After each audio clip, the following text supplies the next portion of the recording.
भाई ने नमाज के ताल्लुक से सवाल किया कि देखिए नमाज के ताल्लुक से आप समझ हदीस है कि जो नमाज बैठकर पढ़ी जाती है उसका सवाब आधा है खड़े रहने के मुकाबले में, और जो नमाज लेट कर पढ़ी जाती है उसका सवाब आधा है बैठकर पढ़ने के मुकाबले में।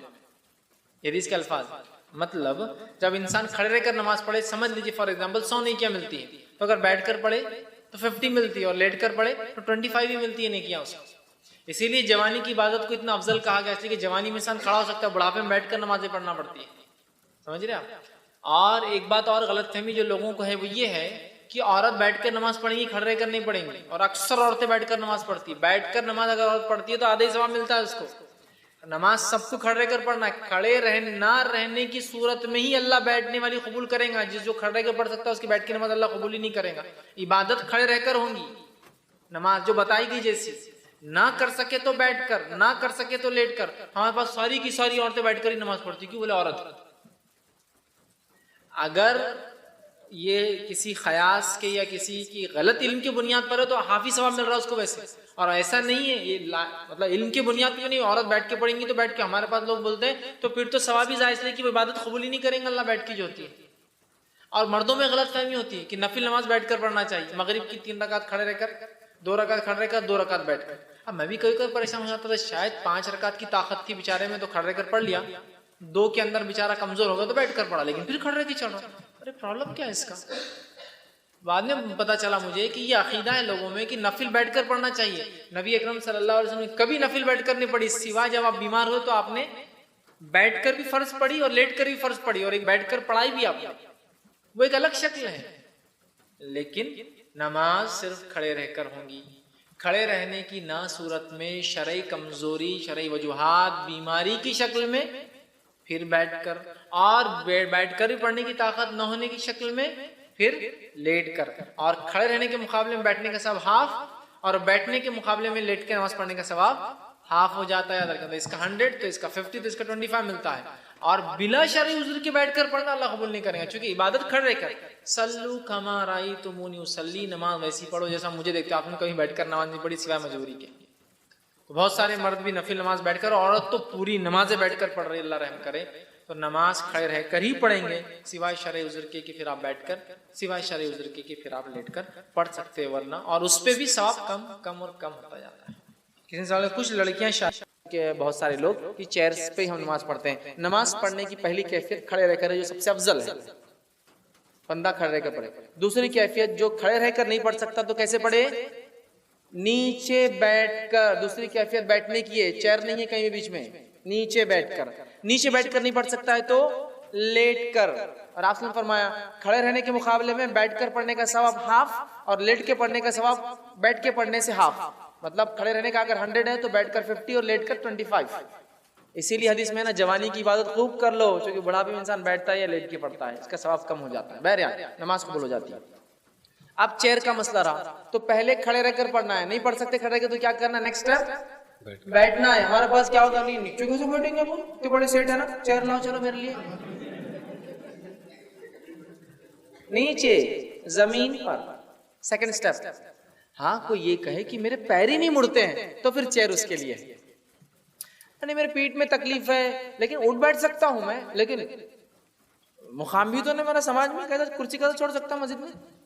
तो पहले खड़े रहकर, खड़े रहने के बाद सीधा क्या करना है? बैठ जाना है। बीच वाला कुर्सी का स्टॉप वो है ही नहीं पार्ट, वो देखा जाएगा एक्सट्रीम केसेस में जब पैर ही नहीं मुड़ता है, ठीक है, तो वो एक्सट्रीम केस है। खड़े रहकर भी नहीं पढ़ सकता हूँ, सिर्फ बैठ के हो जाए तो कोई ला ले रहा चेयर पर, वो अलग बात है। लेकिन खड़े रहने के बाद नीचे नहीं हो सकता तो फिर कमजोरी है, तो चेयर पे नहीं बैठना कमजोर आदमी को, सीधा नीचे चले जाना। उठाएगा कोई उसको, नमाज के बाद बोली भैया उठाओ बोलना, लेकिन बैठ कर है। चेयर वाला से, चूंकि चेयर में सबसे बड़ा मसला ये, आदमी सफ में ही नहीं रहता, पैर सबसे आगे है उसके, 1.5 फीट 2 फीट चेयर के हिसाब से, ठीक है। और कभी कभार को लोग चेयर को पीछे करके खुद सफ में खड़े जाते, तो पीछे वाले अब सफ में क्या करना?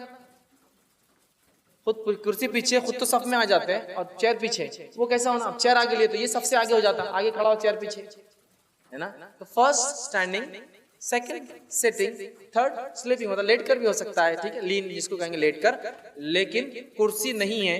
हाँ, जो आदमी को कुर्सी के अलावा चारा ही ना हो तो उसके लिए कुर्सी है। लेकिन हमारे पास एक फैशन बन चुका है कि बैठकर पढ़ सकते हैं तो भी कुर्सी पे बैठते हैं, नहीं वो इतना गरीब होगी कुर्सी बैठ रहा, हम इतने अमीर होगी कैसे नीचे बैठेंगे? नहीं, वो मजबूर होगा हो सकता है, गरीब, उसके पैर नहीं मुड़ते होंगे, उसकी सेहत ऐसी नहीं है क्यों बैठ सके, तो कुर्सी ठीक है। वरना खड़े रहने के बाद बैठना है, बैठने के बाद लेट कर पढ़ना है। तो लिहाजा कुर्सी को अगर कोई शख्स अवॉइड कर सकता है तो मैं कहूंगा बैठ कर पढ़े, वो ज्यादा बेहतर है। मजबूरियां अलग चीज है, फिर उस पर इजाजत दी जा सकती है। के साथ यकीन जायल नहीं होता, शक की वजह से यकीन खत्म नहीं होता। अगर मुझे शक है कि जमीन पाक है नापाक है, तो जमीन पाक है, शक की वजह से जमीन नापाक नहीं होगी। अगर मुझे शक है कि ये पानी पाक है कि नापाक है, तो शक की वजह से पानी नापाक नहीं होगा, पानी पाक है। शक किसी चीज को नापाक नहीं कर सकता, शक की वजह से यकीन जायल नहीं होता, शक की वजह से यकीन को आप खत्म नहीं कर सकते। हाँ, यकीन हो कि इसमें पेशाब गिरा, इसमें पैखाना था, इसमें कुत्ते ने मुंह डाला, इसमें यकीन हो तो अलग बात है। शक की नहीं, खुला पानी है तो कुत्ते ने मुंह डाला होगा, नहीं, शक के बुनियाद पे नहीं, यकीन की बुनियाद पे बात होती है। तो शक किसी यकीन को जायल खत्म नहीं कर सकता, मिटा नहीं सकता। ये रूल आप याद रख लीजिए, इंशाल्लाह जिंदगी सुकून भरी हो जाएंगे। ठीक है, वसवसे खत्म हो जाएंगे, जिंदगी इंशाल्लाह आसान हो जाएगी। वरना धोते धोते हाथ पैर मुंह कुल्लियां करते करते सर के मसा करते करते जिंदगी गुजर जाती है। ऐसा मरीज जब नहाने को चला जाता है तो पूरा खानदान परेशान होता है कि अब 2 घंटे तो बाहर निकलना नहीं है इसमें, 2 घंटे के साथ साथ पानी लाओ पानी लाओ पानी लाओ पानी लाओ। अब घर में टाकी ऊपर है तो समझ में आता, अब टाकी नहीं है तो ले जाके देते जाओ देते जाओ देते जाओ, नहारा नहारा। अब इसका प्रॉब्लम क्या होता है मालूम है? ये तो चलो अगर कुंवारा था तो थक जाएंगे, शादी होने के बाद अगर बीवी से हम बिस्तरी करेंगे तो करना छोड़ देगा, क्यों? तो उसको मालूम उसको 10-10 घंटे तो नहाना पड़ेगा, तो उस डर से बीवी से करीब भी नहीं जाएंगे, बोलेंगे ना को तुम्हारे करीब इसलिए नहीं आता, मेरे को नहाने को बहुत टाइम लगेगा। उसकी सुकून की जिंदगी शैतान खत्म कर देगा इस अमल से। ये मामूली वसवसा नहीं है, मजाक मत लीजिए। ये जब शुरू होता है ना, बर्बाद कर देता है जिंदगी इंसान, उसकी फैमिली लाइफ डिस्टर्ब कर देता है, उसके बच्चों को डिस्टर्ब करता है, उसकी फैमिली डिस्टर्ब, उसकी बीवी डिस्टर्ब, उसकी तलाक़ें हो जाती है। तो बीवी भी उकता जाती है कि पानी लाओ कहां से भर भर के, इसको दूं कहां से, नहा रहा है तो नहा, धो रहा है तो धो रहा है, वजू कर रहा है तो 1-1 घंटा वजू कर रहा है, सब परेशान कर। काम है कुछ, अब काम के बीच में तहरत को जाना है तो उसको मालूम आधा घंटे से पहले मैं निकलूंगा नहीं बाहर, तो काम छोड़ देता है, लोगों से मिलना छोड़ देता है, जॉब में दिन नहीं लगता है, थोड़े दिन बाद रिमोट लोकेशन पे अकेला पड़ा रहता है वसवस। तो फौरन कंट्रोल कीजिए इन वसवसों को, याद रखिए। ठीक है, सही मुस्लिम की रिवायत है, जब कोई आदमी आपने फरमाया अपने पेट में महसूस करे, तो वो जो मैंने कहा ना वसवसे शक किसी हकीकत को या जिसको हम कहेंगे यकीनी चीज को नहीं हटा सकते, उसके ताल्लुक से हदीस है ये, सही मुस्लिम की रिवायत है। जब आदमी अपने पेट में हवा महसूस करे, ऐसा लग रहा कि अरे वजू कर क्या गड़बड़ हो गई, और ऐसा होता ही, वजू करके उठो कि गड़बड़ शुरू हो जाती है, होती नहीं हो। शैतान का तहरत में नहीं पकड़ सका तो अब यहां पकड़ता वजू में, अरे वजू टूट गया, आप समझ कर रहे हैं। अब शक जो मैंने कहा ना, शक किसी यकीन को खत्म नहीं करता, इसलिए हदीस रख रहा हूं। आप सल्लल्लाहु अलैहि वसल्लम फरमाया जब कोई आदमी वजू करके उठता है तो पेट में ऐसा लगता है कि हवा खारिज होगी, गैस पास कर दिया उसने। अब सुनिए, आप सल्लल्लाहु अलैहि वसल्लम फरमा रहे इसको अशकाल पैदा होता है, शक पैदा हो जाए कि इसके पेट में हवा खारिज हो गई, ठीक है या नहीं, तो ऐसा आदमी वजू के लिए मस्जिद से ना जाए, दूसरा वजू ना करे। ऐसा आदमी मस्जिद से बाहर ना जाए या दूसरा वजू ना करे, कब तक? जब तक कि 2 चीजें ना हो जाए जो यकीन कर रही कि ये चीज हुई, आवाज ना सुन ले या बदबू ना आ जाए, जब तक उसका वजू बाकी है। इसी हदीस की बुनियाद पे मैंने कहा, और फिक़ह का उसूल है कोई शक किसी यकीन को जायल नहीं करता। ये शक हो रहा है वजू टूटा, हदीस में वजू जब तक नहीं टूटा जब तक यकीन ना हो जाए, और यकीन के लिए 2 ही चीजें, हवा खारिज हुई नहीं, 2 ही चीजें हो सकती है। फर्स्ट प्रूफ जो हो सकता है आवाज सुन ले, सेकंड प्रूफ हो सकता है बदबू आ जाए, वरना वजू आपका बाकी है, नमाज पढ़ेंगे आप, मस्जिद से ना जाए, क्योंकि नबी अकरम सल्लल्लाहु अलैहि वसल्लम मस्जिद से बाहर निकलने को मना किया, कहा उसी वजू से नमाज पढ़ो। अब शक के बुनियाद पे वजू नहीं करना है, शक के बुनियाद पे लंबे लंबे वजू पानी से करना है, और उसके बाद वजू टूटा बोल के भी आपको नहीं करना है। ये बात भी हदीस में क्लियर होगी, इसकी वजाहत इंशाल्लाह मैं आगे और लूंगा। ठीक, अब आइए वसवसे याद रखिए, इस्लाम ने बहुत आसानियां की हैं, वसवसे इंसान को सख्तियां कर देते हैं। ठीक है, इन्हीं में से एक वसवसा दूर करने के लिए याद रखिए जो वजू के वक्त होता है। वजू के वक्त एक वसवसा क्या आता है, आप वजू करके उठ गए, वजू करके उठने के बाद वसवसा आता है पेशाब का खतरा निकल गया, ये मर्दों को ज्यादा होता है औरतों के बने पर। अच्छा वजू करके तहरत करके उठा, अरे पेशाब का खतरा निकल गया, अभी यकीन है या शक है? अगर शक है तो ऊपर वाली हदीस लागू होंगी, जब तक यकीन ना हो जाए कोई एक्शन नहीं लेना है आपको, दोबारा जाना ही नहीं पानी डाल। बहुत से लोग तहरत खाने से बाहर निकलते फिर अंदर फिर बाहर फिर अंदर, क्योंकि उसको शक होगा, फिर बाहर फिर अंदर। तो लोग बोलते भैया तू बैठ जा अंदर आराम से, ये डेडिकेटेड तेरे लिए तहरत खाना है, तुम करके निकलो तो होगा। और वो कई बार करने के बाद भी मुतमईन नहीं होता, जब तक कि कोई पीछे से ना चिल्लाए क्या लगाया रे इतनी देर से, चल निकल बात, हाँ जा रहा भैया, और वो नमाज नहीं पढ़ता, फिर घर चल जाता, बोलता है मेरे को अभी भी शक है पेशाब का खतरा निकला ही नहीं। अब इसको कैसे दूर किया जाए, ये वसवसा है। इसके दूर करने की तरीका क्या है मैं आपको बता दूं। नबी अकरम सल्लल्लाहु अलैहि वसल्लम ने जो आपका खुद का भी काम था, ये मुस्तहब भी है, आप सल्लल्लाहु अलैहि वसल्लम जब भी पेशाब करते तो शर्मगाह पर पानी डालते और छींटे मारते। छींटे, शर्मगाह पे पानी डाला, तहरत होगी, और ऊपर कपड़े पे छींटे मारते। अब आपने कपड़े पे छींटे मारा, जब भी आप तहरत को जाकर वसवसा हो तो करिए, नहीं तो जरूरत नहीं, पानी के छींटे मारना। अब आपने कपड़े पे छींटे मारे, अब थोड़ी देर बाद शैतान ने ख्याल लाया पेशाब का खतरा निकला, तो आपको मालूम है आपने पहले उसको गीला कर दिया पानी से, पेशाब होना जरूरी थोड़ी पानी हो, समझ रहा, शक दूर हो जाता है। कैसे? उठने के बाद लगता है ना पेशाब निकला, तो आप पानी मार लो, जब निकला तो कैसा लगता है, ठंडा लगा तो होता है ना, कुछ महसूस होता है, जब वो महसूस हो रहा है तो आप क्या सोचेंगे फिर, नहीं नहीं ये तो पानी की वजह से हो रहा है, पेशाब से नहीं, तो ये शक दूर हो जाएगा। क्योंकि अक्सर को ऐसा होता नहीं है, शैतान ऐसा शक लाता है, और क्यों लाता है और उसका तरीका क्या है, मैं वो पूरी हदीस रखूंगा, वो कैसे शक पैदा करता है, उसका तरीका, उसका हरबा क्या है इसमें, ठीक। लिहाजा अब आपको पेशाब करने के बाद शक हो रहा है या शक होता है तो बार बार तहारत नहीं करना है, उठने के बाद कपड़े पे पानी के छींटे मारना है।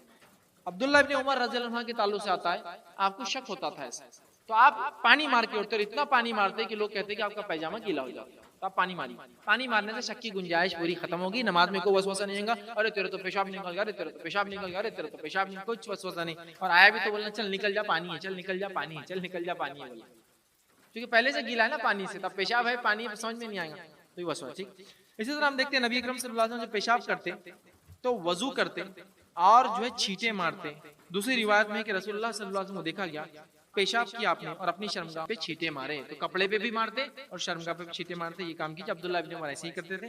इमाम अहमद बिन हंबल रहमतुल्लाह फरमाते और कहते हैं, बाद साथियों ने शिकायत की कि वजू के बाद अपने कपड़े को गीला महसूस करते हैं, ऐसा लगता है, तो आपने इन्हें फरमाया और ये मशवरा दिया कि जब पेशाब करे तो अपनी शर्मगाह पे छींटे मार ले, जब छींटे मार लेंगे तो वसवसा इंशाअल्लाह खत्म हो जाए, ठीक है। तो ये पेशाब में आने वाला वसवसा भी खत्म हो गया, ठीक। अब वजू के वक्त जो है छींटे देने के बड़े फायदे हैं, लेकिन यहाँ एक वजाहत जरूरी है, वो ये है हर बार वजू के लिए तहरत करना जरूरी नहीं है। बहुत सारे लोगों को गलतफहमी होती है, जब भी वजू करते तहरत पे जाते, जरूरी नहीं है, जरूरत है तो जाओ, नहीं है तो मत जाओ। कुछ लोग फजर में उठते हैं और बोलते हैं फजर में उठने के बाद जब तक पैखाना नहीं हुआ तो मैं नमाज को नहीं जाता, क्यों, तो बोले वो पेट साफ नहीं हुआ, गंदगी कैसे जाएंगे नमाज को।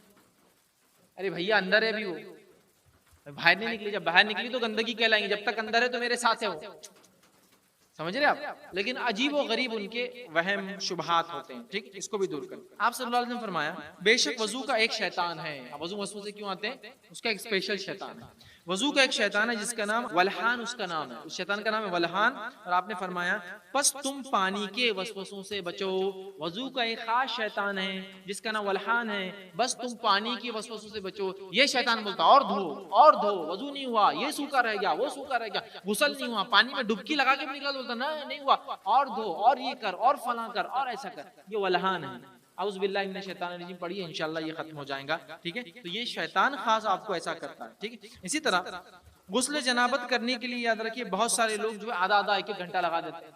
आम गुस्ल तो करते, चूंकि उनको क्या होता है, वसवसा होता है, शक आता है, ठीक है। और बाहर निकलने के बाद भी शक में मुब्तला होते हैं, गुस्ल हुआ ही नहीं हुआ, और अल्लाह से दुआ करते हैं अल्लाह अगली बार इंशाअल्लाह अच्छा करूंगा।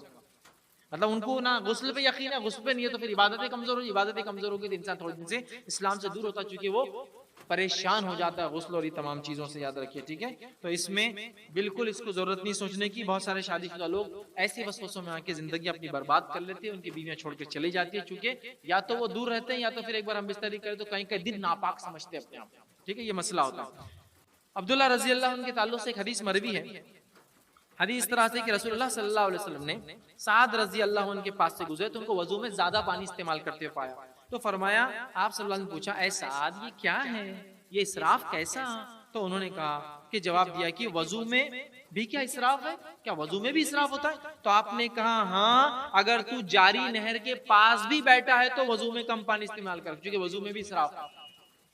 वजू में ज्यादा पानी इस्तेमाल करना इसराफ है। अगर नदी के बाजू भी है तो उतना ही पानी इस्तेमाल करना है, कम से कम, जिसका माना है, समझ रहे आप। तो ये बात को हम खास तौर से, वरना वो शैतान वल्हान आके बहकाता है। ठीक, इसी तरह वज़ू और गुस्ल में पानी का इसराफ से हमें बचने का हुक्म दिया गया, वरना ये शैतान हमें जो है बहकाता है, याद रखिए। इसी तरह बहुत कम लोग हैं जो पानी के इस्तेमाल में इन वसवसों से बच पाते हैं, इसलिए मैंने शुरू में कह दिया था, बहुत कम लोग इन वसवसों से बच पाते हैं। रसूलुल्लाह सल्लल्लाहु अलैहि वसल्लम ने जो है फरमाया था, जब एक अराबी ने मस्जिद नबवी में पेशाब कर दिया था, तो आपने क्या फरमाया था, उसके ऊपर एक डोल पानी डाल दो।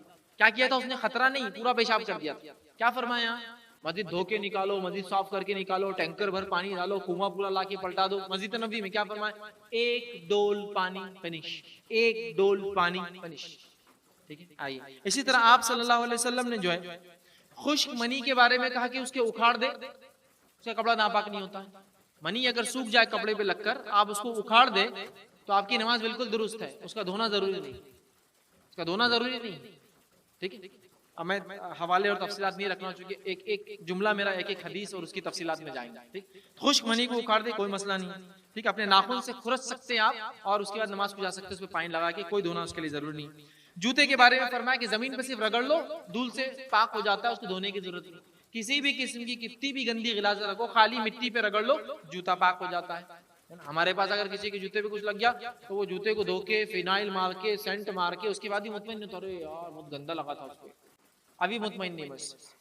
तो कहा सिर्फ रगड़ लो, रगड़ लो, सिर्फ रगड़ लो, खत्म, फिनिश, साफ पाक। ठीक है, इसी तरह जो है औरत की चादर के बारे में जब सवाल हुआ, जो रास्ते से निकलती है और नाली आ जाती है और वो चादर नाली में भीग जाती है, तो कहा उस चादर को धोने की जरूरत नहीं, उसी चादर से नमाज पढ़ सकती है, क्योंकि जब वो चादर नाली से निकलती है धूल में जाती है और मिट्टी उस चादर को पाक कर देती है। देख रहे हैं, हमारे पास तो एक चींटा उड़ गया तो जाके पूरे कपड़े बदल देंगे, और मौका मिले तो कपड़ों को जला भी देंगे, सबको बहुत गंदा चींटा था, कहका था कि समझ में नहीं आ रहा। यहाँ क्या फरमा रहे आपसे, लेड़ भी जाए, गंदगी में से गुजर भी जाए तो फिर सूखे में जाएगा, जरूरत नहीं फिर बदलने की, उसी में नमाज भी उसी। आइए आगे बढ़ते हैं। बच्ची अगर पेशाब कर दे, लड़की पेशाब कर दे, तो कहा कि पानी से निचोड़ लो, कपड़े बदलने की भी जरूरत नहीं, खाली निचोड़ना काफी। हमारे पास बच्ची पेशाब कर ले, बच्चा कर ले, तो वो कपड़े बदलेगा, फिर जाके नहाएगा, 200-400 लीटर पानी डालेगा, तो अब अच्छा लगा,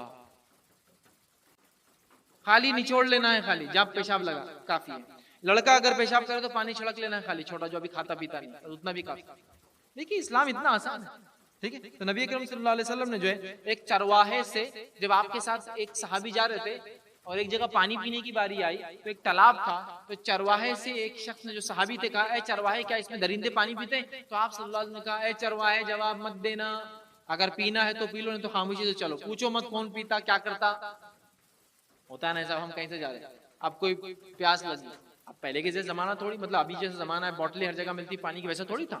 अब गांव से गुजरे, तालाब है, अब तालाब में पानी पी रहे तो लोग क्या बोलते हैं, अब तू तालाब में पानी पी रहा बेटा, इसमें भैंसा तैरती होंगी, इसमें भैंसों को नहलाते होंगे, भैंसा पेशाब भी करती होंगी, भैंसा पैखाना भी करती होंगी, इंसान कितने पेशाब करते होंगे, लोग क्या क्या ला के डालते होंगे फलाएं। आप सल्लल्लाहु अलैहि वसल्लम के जमाने में जो किसी ने पूछा, ऐ चरवाहे क्या इसमें दरिंदे मुंह डालते हैं? आपने फरमाया, चरवाहे जवाब मत देना, सहाबी से कहा पीना है तो पियो, नहीं तो चलो यहाँ से। जो दिख रहा है फैसला दिखने पे होगा, फैसला शक के और गुमान के बुनियाद पे नहीं होगा कौन क्या क्या करता है। समझ रहे? हमारे पास कुछ लोग होते हैं, सफर करते हैं ट्रेन में, एक भी नमाज नहीं पढ़ते, क्यों? ट्रेन के तारत खाने, कौन कौन आता होगा, क्या क्या करता होगा, वो सब ठीक है, दिख कैसा रहा है, फैसला दिखने पे होगा, फैसला क्या क्या हुआ उस पे नहीं होता है शरीयत में। अब नमाज का पढ़ूंगा सीट पे, सीट कितनी गंदी रहती, कैसे मैले कुचैले सोते, फला होता, अभी कैसी दिख रही, लेकिन अभी कैसी दिख रही, उस पे हुक्म दिया जाएगा, ये क्या हुआ होगा, कैसे होता होगा, लोग क्या करते होंगे, फैसले उस पे नहीं होते इस्लाम में, जाहिर पे फैसले। समझ गए? हदीस उन्हीं की तरफ, ऐसी कई रिवायतें और कई बातें बहरहाल मौजूद है, इसको समझने की जरूरत है। ठीक, एक वसवसा ये भी आता है इंसानों को कि सभी लाइन से कुछ निकल गया, आगे पीछे के रास्ते से कुछ निकल गया, बस खामोखा पेशाब निकल गया, औरतों को दूसरे ख्याल आते हैं, उसके बरक्स हवा निकल गई, पैखाना तो नहीं निकल गया होगा, ये तो नहीं हो गया होगा फला, ये कंटिन्यूस वसवसे होते हैं, याद रखिए। ठीक, तो इसको भी निकालने की जरूरत है। अब्दुल्ला बिन ज़ैद रज़ी अल्लाह अन्हु फरमाते और कहते हैं कि रसूलुल्लाह सल्लल्लाहु अलैहि वसल्लम से शिकायत की गई कि नमाज के दौरान आदमी को ख्याल गुजरता है कि इसके पेट में कोई चीज खारिज हो गई है, तो रसूलुल्लाह सल्लल्लाहु अलैहि वसल्लम ने फरमाया वो नमाज ना तोड़े यहाँ तक कि आवाज जब तक ना आए या बू ना आए जब तक नमाज ना तोड़े। तो शक की बिना पर वजू नहीं टूटता। शक की बिना पर सबीलैन से कुछ निकला ये सोचने से आपका ना वजू टूटा ना गुस्ल टूटा, इस बात से आप मुतमईन हो जाइए, याद रखिए, ठीक है। और इसी तरह आपने क्या फरमाया, बेशक शैतान तुम में से एक आदमी के पास आता है और इस वक्त आता है जब वो नमाज में होता है, और नमाज में होते वक्त वो उसके पीछे के रास्ते पे जाता है, पीछे की शर्मगाह पे, और वहां एक बाल तोड़ लेता है। तो इंसान को ऐसा लगता है कि उसकी हवा खारिज हुई, जबकि उसने कुछ दूसरा काम किया हो। बाल तोड़ लेता है, बाल को खींचता है, हदीस में आता है, बाल पकड़ के खींचता है या तोड़ लेता है, तो आदमी को ऐसा महसूस होता है कि वजू टूट गया। सो आदमी नमाज से ना फिरे यहाँ तक के आवाज ना आ जाए या बदबू ना सूंघ ले। तीसरी अबू दाऊद की रिवायत ने फरमाया, जब तुम में से किसी के पास शैतान आए और कहे तेरा वजू टूट गया है, तो तू इससे कहना तू झूठा है, मेरा वजू नहीं टूटा। अब जवाब देना है, ये बात याद रखिए। जो वसवसे ऐसे आते हैं ना, उसको जवाब दीजिए, नहीं टूटा, नहीं हुआ। आप लोग क्या बोलते, नहीं हो गया होगा, मत जवाब दीजिए उस शैतान को, ठीक है। तो आपने फरमाया उसको बोल तू झूठा है। फिर फरमाया और नमाज से ना निकले जब तक कि अपनी नाक से बू महसूस ना करे ये आवाज दे। शक के बुनियाद पे नहीं टूटता वजू, नमाज कुछ नहीं टूटती, ये बात याद रखिए। मैं ये बताना ही चाह रहा हूँ। मुसन्नफ इब्न अबी शैबा की रिवायत है, इसको गौर से सुनिए। अब्दुल्लाह इब्न अब्बास रज़ियल्लाहु अन्हु फरमाते हैं वो शक क्यों होता है, उसका रीजन यहाँ है। आपने फरमाया बेशक शैतान बंदे को ख्याल डालता है कि इसकी नमाज खराब हो गई, जब इसे लाचार कर देता है, जब वो देखता है कि तो नमाज नहीं तोड़ा, तो इसके दुबुर में फूंक मारता है। बस इसे ऐसा महसूस होता है कि हवा खारिज हो गई, वजू टूट गई, तो उसका वजू नहीं टूटा जब तक कि आवाज ना सुन ले या बू ना सुन ले। फिर शैतान इसके सामने से आता है, पीछे से तो कुछ नहीं कर सकता, सामने आता है, खामोखा खींचता है, ताकि बंदे को ऐसा लगे शर्मगाह से कुछ निकल गया और वो नमाज तोड़ दे। फिर आपने फरमाया शर्मगाह से कोई चीज निकली है, लिहाजा बंदा नमाज से ना निकले यहाँ तक कि यकीन ना हो जाए कि शर्मगाह से कुछ निकला।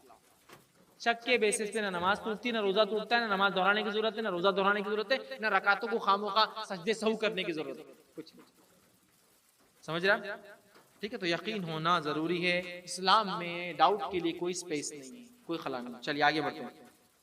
गंदगी को रौंदने का वसवसा, गंदगी रौंदने का समझ रहा, पेशाब पे से गुजर गए, पैखाने पे से गुजर गए, गंदे कपड़ों पे से गुजर गए, वसवसा।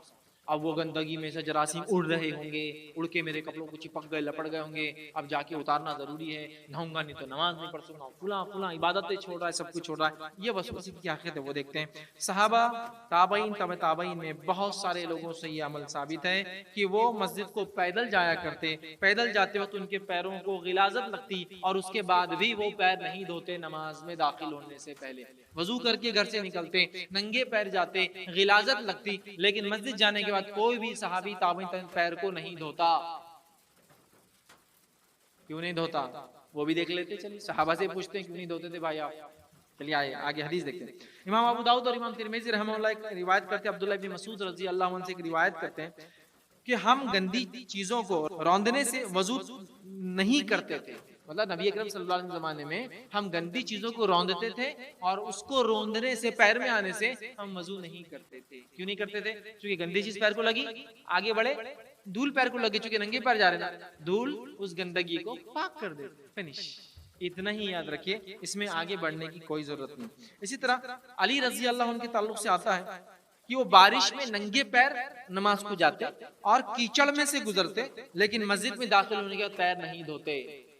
हाँ ये अलग बात है, हमारी मस्जिदों में चटाइयाँ वगैरह है वो गंदी हो जाएंगी, मस्जिद नबी में मिट्टी हुआ करती थी तो वहाँ इशू नहीं था। जैसे ही कीचड़ में से निकले, मस्जिद में आए, मिट्टी लगी, पाक हो गए, तो वो पैर नहीं धोते थे। अब्दुल्लाह इब्न अब्बास रजी अल्लाह अन्हु से इस आदमी के ताल्लुक से सवाल किया गया जो गंदगी को रौंदता है, तो आपने फरमाया अगर गंदगी खुश्क है तो इसे कोई हर्ज नहीं, और अगर गंदगी गीली है तो सिर्फ इसी चीज को धोए, बाकी चीज को ना धोए। मतलब गंदगी गीली है और वहां लगी हुई जाने तक मस्जिद में, तो सिर्फ उतना पार धोएगा, पूरे उसको धोने की जरूरत नहीं। अब हम में से किसी एक के पैर को कुछ लग जाए तो लगेगा, वो झावा लेके घुसते बड़े रहेगा, बस गंदगी लगी, बहुत गंदा था, ये था, वो था, और जिसकी गंदगी लगी उस पर लानत करते रहेंगे, इसकी लानत हो उन पर जो रास्तों में करते, लानत हो, अरे छोड़ दो यार, हो गया, चलो छोड़ो, ठीक है, लानतें करते बैठता है। ठीक, इसी तरह जो है एक वाकया आता है, इमरान बिन हुजैर ये फरमाते हैं कि वो जो है अबू मुहल्लिज जो है रहमतुल्लाह अलैह, इनके साथ जुमा की नमाज के लिए मस्जिद की तरफ आ रहे थे, तो रास्ते में खुश गंदगी दिखी, खुश गंदगी, सूखा हुआ गोबर, लीत वगैरह होती है ना गंदे, खुश गंदगी हुई, तो इन्होंने उसको रौंदा, पैरों से रौंदा, अपने पैर से चूरा किया और फरमाने लगे ये तो सिर्फ एक राख है, इससे कुछ नहीं होता। और फिर मस्जिद गए और बगैर वजू के नमाज पढ़ी। मतलब वजू करके निकले, कहा ये तो खुश्क हो गया ना, अब इससे कोई गंदगी नहीं होती, इसके पैर के लगने से कुछ नहीं होता। ठीक है, इसी तरह जो है इब्ने उमर रजी अल्लाह अन्हु के ताल्लुक से आता है कि वो मीना में जाते, खुश गोबर और खुश खून जानवर जुबा होते थे ना, खुश गोबर और खुश खून से गुजरते थे, मस्जिद में दाखिल होते थे और बगैर पैर धोए के नमाज पढ़ते थे। आप बोलेंगे अरे अनहाइजीनिक दिख रहा, गंदा दिख रहा, गंदा नहीं बेवकूफों, हमारी ज़हनियत गंदी है। सहाबा से पाक लोग दुनिया में नहीं गुजरे, उनसे ज्यादा मुताहिर लोग, उनसे ज्यादा मुकद्दस लोग, उनसे ज्यादा अजमत वाले लोग, उनसे बड़े और अल्लाह नहीं गुजरे।